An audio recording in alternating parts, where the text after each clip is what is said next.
For loop, while loop और div while loop के बाद अब देखते हैं फॉर लूप।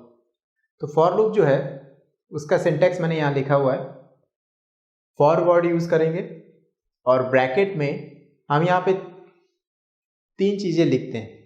फर्स्ट जो होता है, जो भी वेरिएबल आपने फॉर लूप के लिए यूज किया है उस वेरिएबल को आप यहाँ पे इनिशियलाइज करते हो, ठीक है। उसके बाद सेमी कॉलन, देन कंडीशन हम लिखते हैं, जो भी कंडीशन होगी प्रोग्राम के according, then semicolon, and उसके बाद फाइनली जो तीसरा होता है वो इंक्रीमेंट और डिक्रीमेंट वाला पार्ट होता है, ठीक है। ये जो इनिशियलाइजेशन वाला पार्ट है जिसको मैंने INIT लिखा है, ये ऑप्शनल होता है। यहाँ पे इसको आप चाहें तो लिख भी सकते हैं और चाहें तो ना लिख सकते हैं, ठीक है। ये आप पे डिपेंड करता है कि आप इसको लिखना चाहते हैं कि नहीं। लेकिन अगर आप इसको नहीं लिख रहे हैं तो आपको सिंपली क्या करना होगा, सेमी कॉलन तो लगाना होगा। सेमी कॉलन के बाद आप कंडीशन लगाएंगे, कंडीशन लिखेंगे, देन उसके बाद सेमी कॉलन, और फिर फाइनली आप इंक्रीमेंट और डिक्रीमेंट लिख सकते हैं। यहाँ पे मैंने इंटेंशनली इंक्रीमेंट लिखा है, बट ऐसा ज़रूरी नहीं है कि आप इंक्रीमेंट ही करें, आप डिक्रीमेंट भी कर सकते हैं, ठीक है। और जब ये कंडीशन ट्रू होती है तो उस केस में फॉर लूप की बॉडी के अंदर जो भी कोड ब्लॉक प्रेजेंट होता है, जो भी सेट ऑफ स्टेटमेंट्स होता है, उसको हम क्या कराते हैं, रन कराते हैं, ठीक है। तो ये फॉर लूप का लॉजिक है कि फॉर लूप के लॉजिक में हम वेरिएबल को इनिशियलाइज भी कर दे रहे हैं, मीन्स उसको एक वैल्यू प्रोवाइड कर दे रहे हैं, देन उस वैल्यू के ऊपर हम कंडीशन लगा रहे हैं, और कंडीशन लगाने के बाद अगर वो कंडीशन ट्रू हो रही है तो सेट ऑफ ब्लॉक जो उसके अंदर प्रेजेंट है उसको रन कराने के बाद फिर फाइनली वैल्यू को हम इंक्रीमेंट और डिक्रीमेंट भी कर दे रहे हैं, ठीक है। तो ये फॉर लूप का एक पर्टिकुलर सिंटैक्स है। Now let's see it's flow chart. तो ये जो INIT मैंने लिखा था इसको शॉर्ट फॉर्म में लिखा था, ये एक्चुअल में इसका पूरा फुल नेम है इनिशियलाइजेशन। तो वेरिएबल का जो भी इनिशियलाइजेशन होगा वो सबसे पहले होगा, ठीक है, फॉर लूप के अंदर, ठीक है। आपने फॉर लूप स्टार्ट किया तो सबसे पहले इनिशियलाइजेशन पार्ट, फिर आप आओगे कंडीशन पार्ट पे, क्योंकि कंडीशन क्या है यहाँ पे, दूसरी सेकंड जो है कंडीशन लिखते हैं। कंडीशन अगर ट्रू होती है देन हम क्या करते हैं, उसके अंदर जो भी सेट ऑफ स्टेटमेंट्स होते हैं, कोड ब्लॉक होता है, उसको रन कराते हैं। फिर हम क्या करते हैं, कोड ब्लॉक से वापस ऊपर जाते हैं और इंक्रीमेंट या फिर डिक्रीमेंट वाला पार्ट परफॉर्म करते हैं, ठीक है। तो यहाँ पे मैं इंक्रीमेंट इंटेंशनली मैंने लिखा है, तो आप चाहो तो डिक्रीमेंट भी लिख सकते हो। तो डिक्रीमेंट या इंक्रीमेंट परफॉर्म करेंगे और फिर वापस किस पे चले जाएंगे, कंडीशन पे, ठीक है। तो हम लोगों ने इंक्रीमेंट और डिक्रीमेंट किया, फिर वापस कंडीशन पे चले गए, कंडीशन को फिर चेक किया और फिर ट्रू होता है, फिर कोड ब्लॉक को रन कराएंगे, फिर इंक्रीमेंट करेंगे और ये प्रोसेस चलता रहेगा। Let's say after some time जब हमने इंक्रीमेंट किया और इंक्रीमेंट करने के बाद फिर कंडीशन चेक की तो एक कंडीशन फॉल्स होगी। तो कंडीशन अगर फॉल्स होगी तो डायरेक्टली हम क्या करेंगे, फॉर लूप से बाहर आ जाएंगे, एंड कर जाएंगे, ठीक है। तो ये इसका सिंटैक्स और फ्लो चार्ट है।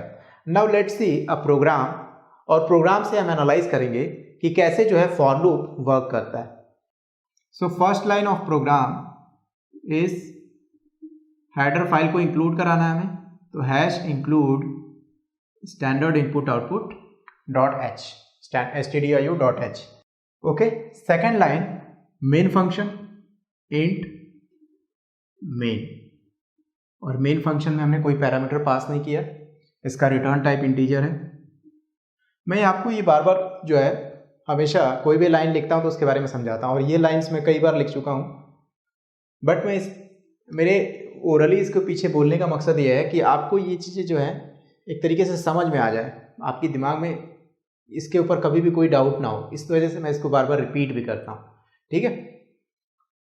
देन मेन फंक्शन की बॉडी, उसके बाद एक वेरिएबल डिक्लेयर कराते हैं इंट a, और इस वेरिएबल को जो है हमने अभी जो है इसको सिर्फ डिक्लेयर किया है, इनिशियलाइज नहीं किया है। उसके बाद फॉर लूप का यूज़ किया मैंने। अब इस वेरिएबल को मैंने यहाँ पे डिक्लेयर किया है, इनिशियलाइज नहीं किया है, तो मुझे इसके अंदर फॉर लूप के अंदर इनिशियलाइज करना पड़ेगा। तो मैंने फॉर लूप के अंदर इसको इनिशियलाइज कर दिया।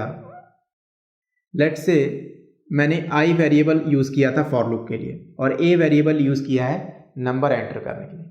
तो i इज इक्वल टू 0 या फिर i is equal to let's say 10, ये वैल्यू इनिशियलाइज की मैंने।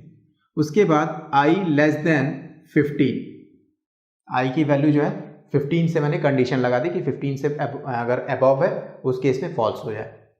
एंड आई प्लस प्लस, इस बार मैं इंक्रीमेंट कर रहा हूं। इसके अंदर एक कोड मैंने एग्जीक्यूट कराया printf, और वो कोड है value of A, new line पे जाके %d a, एंड उसके बाद उसको क्लोज कर दिया फॉर लूप को, and finally return 0 and main function close. So let's see what happens in this program. तो यहां पे a की वैल्यू को हम इनिशियलाइज कर लेते हैं। पहले a की वैल्यू इनिशियलाइज की है मैंने यहाँ पे 12 एंड देन i वेरिएबल। यहाँ पे मैंने क्या किया है, दो वेरिएबल डिक्लेयर करा है, एक वेरिएबल a है और एक वेरिएबल i है।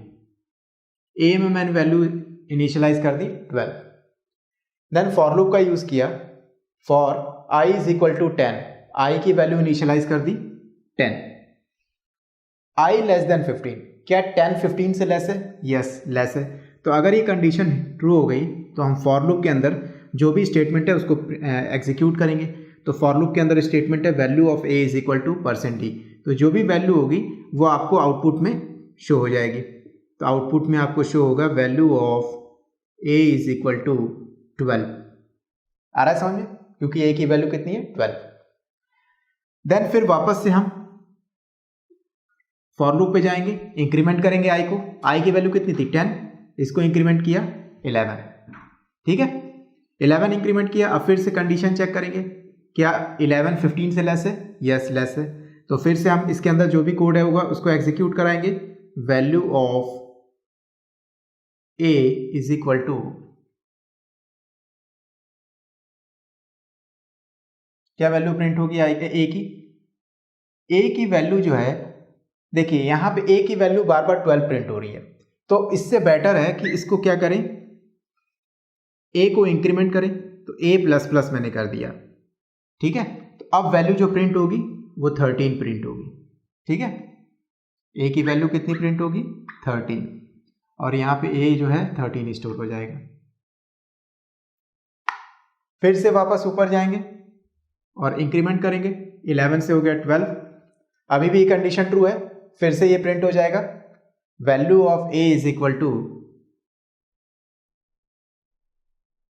अब कितनी वैल्यू हो गई 13 से इंक्रीमेंट होके 14 हो गई, तो 14 प्रिंट हो जाएगा, ठीक है। फिर नीचे वाले कोड पे आएंगे और इसको फिर से रन कराएंगे, a प्लस प्लस से क्या होगा, ये 14 से अब हो जाएगा 15, ठीक है, और 15 हो जाएगा। तो फिर से हम इस वाले पार्ट पे आएंगे, इंक्रीमेंट करेंगे, 12 से i कितना हो जाएगा 13 इज लेस देन 15, अभी भी सही है code. Then value of a is equal to 15, ठीक है।